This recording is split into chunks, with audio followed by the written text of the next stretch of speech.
Hello everyone, this is Laure Guilbeault with Sunday Night Live, our weekly hangout party to kick back, relax and get inspired for the week ahead. So for our friends who are in other countries, the French government has instituted a 6 p.m. curfew, which to me doesn't make any sense. But anyway, the good news is that everyone is at home and that we can just spend a great time together. While waiting for everyone to join us, oh, I see that Stéphane is here. Bonjour Stéphane. Bonjour Olivier, super que vous soyez là. Hello from LA, make me hungry. So many names I've never seen. It's so great from everywhere. Hello, Marie-Louise. Hi. How are you? I'm good. How are you? Great. Thanks so much for accepting to participate in my Sunday Night Live. Thank you for asking me. It's very good to see you again after a long time, even if on video. I know, and actually I have to tell our friends here on Instagram how we met. It's Yes. I came to Il Pelicano. You're the CEO of Il Pelicano, the famous legendary hotel in Tuscany, and I came for a story. It was the best assignment ever, I have to say. And I don't know how you found out, but you found out that it was my birthday that day, and you decided to throw a dinner party, and it was the best birthday ever, I have to say. Especially with this year, you know, it was on Zoom. Can you imagine the difference? Yes, I know. You're gonna come back. What is it, the 2nd or the 3rd of May? Wow, you have a great memory. It's May 2nd. Okay, so you have to come back on the 2nd of May and we do a proper party with a little bit of dancing as well. Ciao, Sergio! Yes, you have many friends here from Italy, but from everywhere. That's great. So you, on your Instagram, you post a little teaser for our chat tonight, and you said it's an aperitivo. So I decided to get myself a glass of wine. I hope you don't mind. It is 6 o'clock in Italy, so it's officially legal to drink at this point. Okay, perfect. So tell me about your Il Pelicano has this fascinating history, and you grew up basically at Il Pelicano, just like Eloise at the Plaza.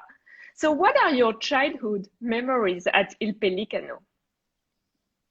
Yes, it is like that. It was like growing up like Eloise at the Plaza, but the beach version of that. Wow, so even better.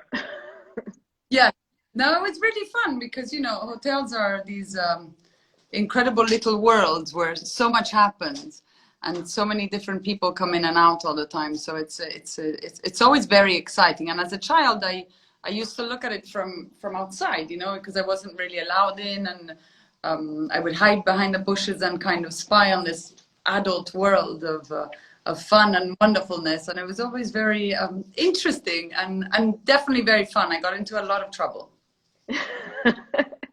What kind of trouble?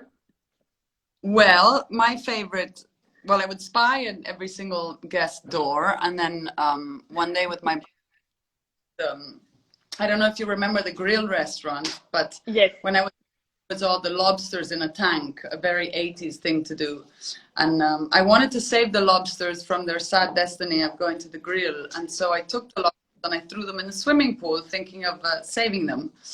But obviously they died of chlorine. And then that's why children are not accepted at Pellicano under 8 years old now. Oh, they are? Yeah, they're not, because we got so much trouble. And you were surrounded by, I mean, all the Hollywood celebrities, the Italian jet set. Who was there? Emilio Pucci. I mean, everyone came to Il Pelicano and still comes to Il Pelicano. Yeah, I never knew I never knew who they were, but the good thing I think of the Pelicano is there's a combination of things, but I think that people just leave their egos at the door, which is great. Comes in, someone needs to prove, you know, who they are or what they did or how successful they are. So that's really nice to see. I mean, I guess on holidays people tend to drop that at home, but there's something special at the Pelicano. No one really cares who's there, and no one never cares to prove who they are. Wow, that's great. So what makes it so special? What the recipe of the success of Il Pelicano?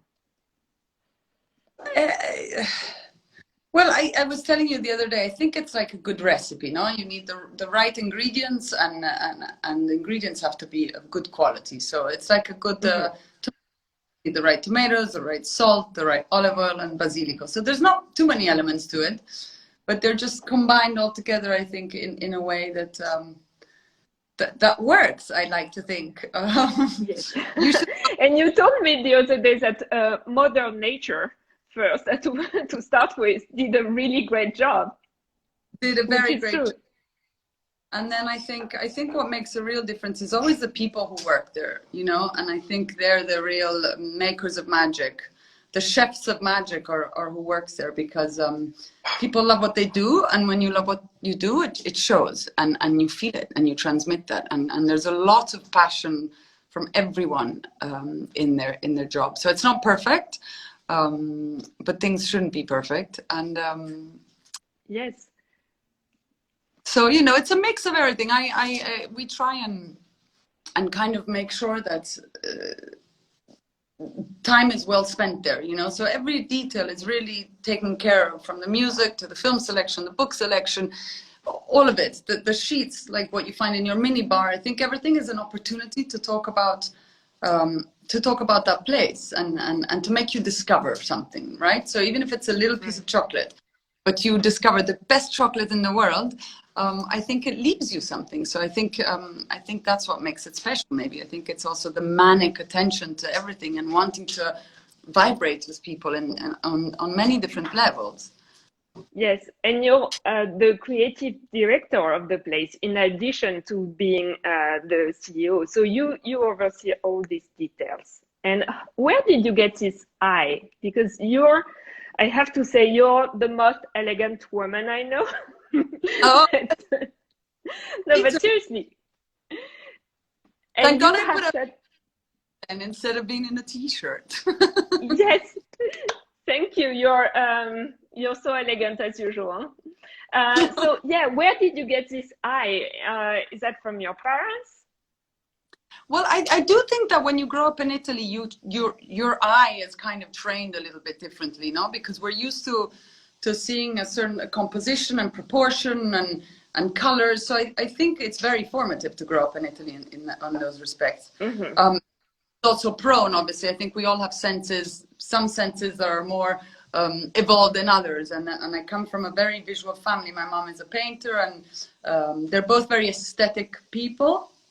And so, you know, I think also growing up between La Pasta Vecchia, which is aesthetically, very interesting, and Il Pelicano, again, living in Italy, I think that does train your eye. And then I went to art school, so I think that helps as well. Right. So you studied architecture at one of the most prestigious design school, which is Rhode Island School of Design in the US. Yeah. So you were to become an architect, probably in the US, but you decided to come back to Italy and to work with your father at Il Pelicano. So how did it happen? Did you know? I feel I never really decide things. Then things just happen in some way, or they go as they're supposed to go. I went to art school because I wanted to be in art school, but I didn't know what I wanted to do. I wanted to maybe do painting, or and then my father told me, "You'll never make any money if you're a painter." He terrorized me with that. And so anyway, not knowing exactly what I wanted to do, I thought, well, I'll study architecture because I think it's a really good basis. And I had no clue of architecture. I had no particular interest. And it ended up being a really good choice because I think it's a very good basis, because what they did at RISD, they really teach you how to think. So they teach you how to question. So it wasn't taught in a way that, you know, this is the size of the door and this is the size of the sink. They made you question absolutely everything. And I'm very grateful for having gone to that school because it was very, very formative. And then I spent some time, a year or two in New York, working for a big real estate developer. And I realized that what I didn't want to do, which is really important in life, knowing what you do. And then at the same time, I met my ex-husband, and I was, you know, I'd been living abroad for many years, and I thought, either I stay in New York now forever, or I go back to Italy. So I went. My ex-husband was Italian, so I went back to Italy. And then you joined Il Pelicano. You joined your father, who had bought the hotel, and you made it. You delved into the archives, and you brought your personal touch. How was it to work with your father and to really start working at the business family? Well, again, it was the last thing I was planning on doing. But then one day he said to me, will you redo a bathroom at the Pellicano? I think he wanted to, you know, put me to work after getting me through school. So I said, okay, I'll do a bathroom. And so I redesigned a bathroom, and then I designed a bedroom. And then I said, listen, I think you need to redo this place, you know, and you need to kind of position it to a younger generation, and kind of it needs to evolve, because it was always the Pellicano, but it was getting a little bit, you know, stale in some way. And he was amazing because he said, do it. And I was terrorized, and I said, absolutely not. So I interviewed some architects, and I thought I can, you know, I can do that. So I saw various architects, and they were all really good, but they all wanted to put their ego on that place, you know, and it was, and it's not about that. It's that place has a history, and it has a story, and the walls do talk if you let them do that. So I thought, listen, I'll be brave. I'm probably going to make a complete mess, but it won't be far from the real nature of that place. So in a winter, me and Antonella, a girl who still I work with, we redid most of the piano, and I was terrorized of the old guests, because we've had guests coming since 1965. And I ever had in my life was this wonderful couple who said, something's changed, but I don't know exactly what. And for me, that was it. I thought I did it. The best compliment you could receive. Yes, because I didn't want it to scream and yell. I wanted it to be subtle. I wanted to respect it and just blow the dust off a little bit. So, right. And then, you know, I got into the graphics, and then I started getting into everything, and then I became manic of my job, which I really love. And who never thought that? I saw that for sure. Oh, I mean, you were born hotelier, but literally. The level of details at Il Pelicano is amazing, as you said. Even Il Pelicano daily that you receive in your room in the morning, where you have the activities for the day, is very vintage. It's just so nice. Many points of contact you can have with the guests, you know, because their day is spent with you. So I think it's just about subtly going into those little moments, or creating those little moments that again give you those little tiny vibrations, and at the end it's a, you know, it's a orchestration of the senses. Is that your definition of luxury? No, my definition of luxury is it's much more internal. Put it that way. Okay. Okay, maybe. Thank you, Dominic. We have very nice comments. Okay. And so you mentioned La Posta Vecchia, which is a family house near Rome that you also run, and you also opened a third place, which is Mezzotorre in Ischia, right? Mezzotorre in Ischia, which we opened in 2019. Can you tell us about it? Because I saw pictures and it looks amazing. And Ischia is the island where the talented Mr. Ripley was shot. And it looks like a dreamy island. Yes, it's a great island because, you know, it stayed very real. There's nothing fancy of Ischia in terms of shopping, or, you know, it's very different to Capri. I would say it's polar opposite to Capri. it's a very strong island. It's a very wild island, and it's magnificent. I didn't actually know the island at all. My brother insisted that we went to see the hotel, and I said, no, I don't want to open another hotel at the beach. I want to open hotels in that work 6 months, 12 months a year instead of 6. And he told me 3 times, and I said, no, no, no. And then one day, it was the 23rd of December, he said, last shot, let's go to Ischia. Please come and see this place. And so we took the boat, and it was pouring with rain, and the waves were enormous, and I was in horrible mood because I didn't want to go. And then I went. So right, because that place is just incredible. It's incredible. It's on a cliff with Luchino Visconti's garden. Ischia. He lived there. Yeah, he lived there. Yes, it was part of the property. Wow. And really, I don't see the island as much as I'd like to. And it's exciting to discover a place. So every time I go, I mean, I spend obviously most of my time in the hotel, but when I go, I'd like to go and explore because it's really incredible. And so it's open also 6 months a year, like Il Pelicano. April, like the Pellicano, and then the Posta Vecchia is open kind of all year round, minus this fabulous 2020 and 21, that the timings will be a bit different.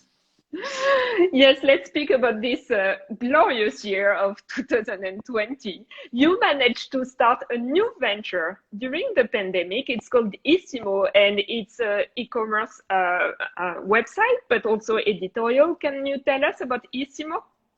I'm insane to have done that, to be honest. You are. But, we had been working on this project for 2 years, and then, what happened, and I didn't feel it was right, I said I'll wait a year or something before launching it, and then instead this strong sense of love for my country and for what I do kicked in really, really hard. Just have the courage to do that, and I literally tapped my nose like that. I was like, go for it.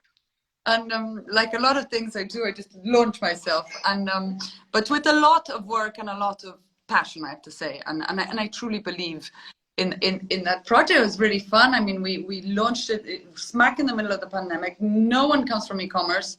It's a group of girls, and they did an extraordinary job. So if they're online, I hope they hear that, because they've been amazing, these girls, really incredible. And we've all learned a lot.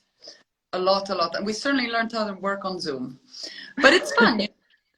Of discovery. It's project again of you find food and stories. Fashion. I saw your collaboration with fashion brands, always very refined and very chic brands. You have a history of collaborating with fashion, even at Il Pelicano, right? Yes. So I think that was one of the things with Pellicano, was to try and not only was to go into different worlds as well. Hotels are more than a good night's sleep, I think. So we had a shop, and again, I saw it as an opportunity to there make a shop that wasn't the usual hotel shop with ashtrays and caps, but a real shopping experience. Although you do sell the ashtray, I saw on Isimo you can buy it, and it's so funny. You wrote, if you felt like stealing it when you came to Il Pelicano, but you didn't dare stealing it in the end, you can still buy it here. I did feel like stealing it, but I didn't steal it. I'm sure I gave it to you for your birthday, though. No. I'm gonna have. But anyway, I don't smoke, but it's such a beautiful piece of Il Pelicano. Anything of Il Pelicano, it's such a legend that I'm sure everyone is stealing some, even towers or. So anyway, sorry, I interrupted you. I completely forgot my trail of thought. My fault. We were speaking about fashion. Oh yes. So we've always done collaborations, and they always come very natural and kind of organically. It's nothing ever planned on. We have to do this, that, the other. So we worked with APC, who is a great French brand who I love, and Olympia Letan, we made the bags, and then that kind of evolved, and Isimo is an evolution of many, many things, you know. So of the hotel, a lot of my curiosities. I just wanted to create a container that would reflect the hotel experience without obviously to go there. And I also like that at Il Pelicano, you have in the summertime at least these sunset talks with artists, with creatives who come to the hotel, and sometimes fashion designers too. Yeah, so we do this thing called conversations. They're very informal, and it's, again, people who I'm very lucky. I meet a lot of really interesting people at the hotel, you know, because we tend to stay with people in our own business. And in a hotel, though, you know, it's the world that comes to your living room. So you meet so many different people, which you need many lifetimes to meet such diversity. And I feel very lucky that I can meet such different people. And so I thought, well, it'd be nice if also other people met them. So I just invite, people who I think are interesting to come and sit and have drinks, and we just have chats, and it's very informal. I mean, there's no microphone, nothing is studied. It's very natural chats, and ask questions and hear their story. And so we have from, you know, as you said, fashion designers, photographers, eco warriors, you name it. So it's something that you mentioned, that your next plan for Il Pelicano to work on being even more sustainable. Is that correct? Yeah. Because yes. I'm sure in the hotel industry, it's something that you really have, it's a whole process. Well, there's an incredible amount of waste in the hotel industry. And I think, we always tried to be as sustainable as possible, but as everything, you need the knowledge and the know-how and the culture. So we got to a point that I thought, I was telling you on the phone the other day, was during the lockdown in April, that I heard sounds that I never heard in my life before. And and it felt like nature was kind of taking over again. And so I thought, well, this is the year to invest in this, you know, in that knowledge and know-how and professionality that can help us become a group, a sustainable family-run hotel group. I have very big ambitions. I want to be the Italian sustainable hotel group. slowly. As you said, there are many family-run hotels in Italy. That's super interesting. It's a specificity of Italy to have so many independent hotels.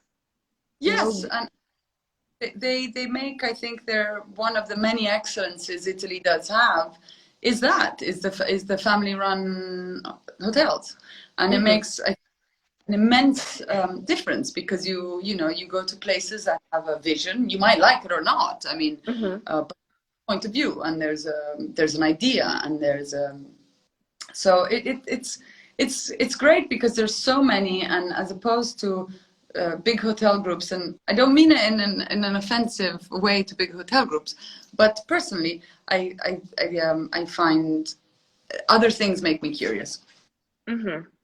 As you said, to have to feel like you're entering someone's home is their brain, their way of thinking, their world. So it's much more interesting when you go to some place, it's like interesting people. If they're just pretty and good, there's nothing behind it. It doesn't do it, So I are like people. The more layers they are, the more interesting they get. So what's next for Pellicano Group? You have now 3 hotels and Isimo. What's next? It's a lot. Yes, it is a lot. Well, I just want to continue doing what we do and do it well. And I'd like to open another 2 hotels, not more than 6. Just keep doing what we do with the same fire and passion that we have. Actually, there was a question for you in comments. I cannot remember the name, of the person who asked the question, but where in Italy would you like to open new hotels? Oh, I'd like to open places in non-obvious places. So when we opened, for example, everyone was opening in Ischia, you should open in Capri. And I don't understand why I would be opening in Capri. But it's full of hotels. So I'd like to discover places, or find old glories of hotels that had, a great past, but they just need some TLC and make them live again. So that's what I do with my consulting company. So I do that as well, which is really fun. So I work only on hotels that have stories to tell. Yeah, you're very good at telling stories. No, but I just like it. And you're editor at large for Airmail, the media of Grade and Carton, right? Yes. So, and would you consider opening hotels somewhere else in other countries, or Italy is really where you would like to focus? Well, many years ago, I was planning to open in New York, in LA, and in London. I wanted to be in all the big, and as I was, things just evolve and change, and they didn't work out. And there's always a reason why things don't work out, and it's fine. And today you asked me this question, I'd say I only want to open hotels in Italy. Okay. Yeah, you told me about. Pardon. Very, sorry? very proud.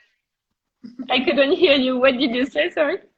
Very proud Italian, and I really love this country, and I think there's very few places that have so much quality in everything, in food, in design, in architecture, in fashion. I mean, there's not in travel. I mean, there's very few countries that have it all, and Italy has it all. Obviously, it has many downsides too, but.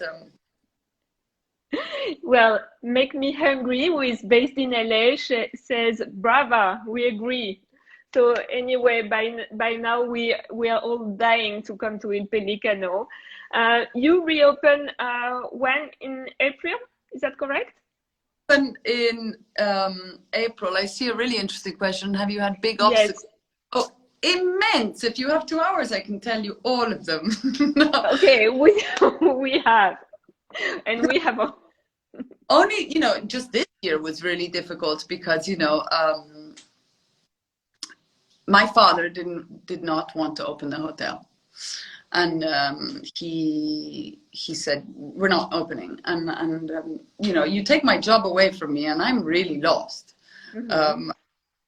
I couldn't handle the thought. And then I think we had a responsibility towards all the people who work with us. Mm-hmm. And it was also a way to wave, the flag and say, hey, Italy's open.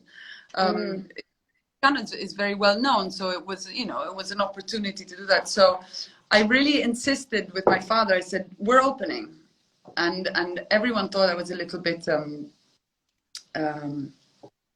pushing it, let's say, but very pushy. But he came around, and I'm sure he's very happy about it now. Yes, and you can go wrong, but you have to try. Mm-hmm. And I think we were the first group who officially said, on Instagram and wrote letters saying, we're opening this date. And then the amount of love and feedback and happiness we got was great. And it also, there was something to look forward to, because we said we were in, the end of March, we said we're going to open in June. And there was people had something to look forward to. So. Right. And also you told me that people were driving from everywhere. There were no flights, but they were driving to Il Pelicano. A lot of car trips, and that again was really moving, because I think they were coming, yes, to do the holiday that they do every year, but also to be supportive, because I think, a very difficult year, and it was lovely and really especially great. Because Italy was so hard hit by the first wave. Yeah. So you wanted to show that Italy was still standing, basically. Absolutely. Always stand. Bend, but break. So I always like to end our little party with pointers to our viewers who are entrepreneurs. So is there anything you could share with them? We have a comment from Jill, who is actually a friend of mine in New York, and she said, Oh yes, you had the courage to take this risk in face of your father's objection. You took a risk. That was a big risk, but I'm sure summer went well and it really paid off. Yes, I mean, you do have to take risks. Mm-hmm. Well, actually, it's also my question. I was just asking you. So, what are your advice for entrepreneurs who are watching us? Who want to be in the hotel business? In any business, in any creative industry, because you're creative. Oh, sorry, we have another great question from. Sorry, I cannot pronounce it. But can Marie-Louise share her perspective on what luxury experiences might look like post-pandemic? Well, I think, which going back to your question before, what is luxury for you? It's time and how you spend and how you pass that time, I think, and how you fill it. And luxury is filling it with quality for me, which has got nothing to do with things. It's about quality of a conversation. It's about quality of a plate of pasta. It's about quality in that sense. I think travel will change because we'll travel slower, less, just ticking off boxes, going deeper into places and going exploring places further instead of just this superficial, no, check, done Florence, done Rome, done Milan, tuck, tuck, tuck, tuck, tuck. So it could translate in longer stays. I think it does. I think it will translate in longer stays. I think, I think everyone will appreciate things a lot more and the way they travel a lot more because no one's been able to do it. So I think you'll be in it more. So sorry, back to my question for your advice for entrepreneur in any industry is, you said, taking risk. That's definitely something that entrepreneurship needs. What else? I think listening to your instinct is always underestimated. So I think listening to yourself and to your ideas and trying. Because I don't think, I told you the other day, like when I started in the hotel, I had no clue. And it was great to have it was great because I was free. So I think if you're free, you can think much more transversely. If you know all the rules, you are stuck to this is the way things should be. And maybe a lot of times the way it should be, but there's also, you need to give yourself that space to find out that that's not the way it should be. And you should question. Okay, so that's a great learning that you had, to always question. Real difference is passion. If you don't have that fire to do what you do, I think it's difficult. Yeah. Well, thank you so much. That was so interesting for all of us. Thank you for sharing your experience, and we can't wait to come to Italy and visit you. And in the meantime, we can all check out Isimo. That is a pics of Italy in the meantime. Grazie. Thank you so much. Thank you, Marie-Louise, and thanks everyone. Ciao. Bye. Au revoir.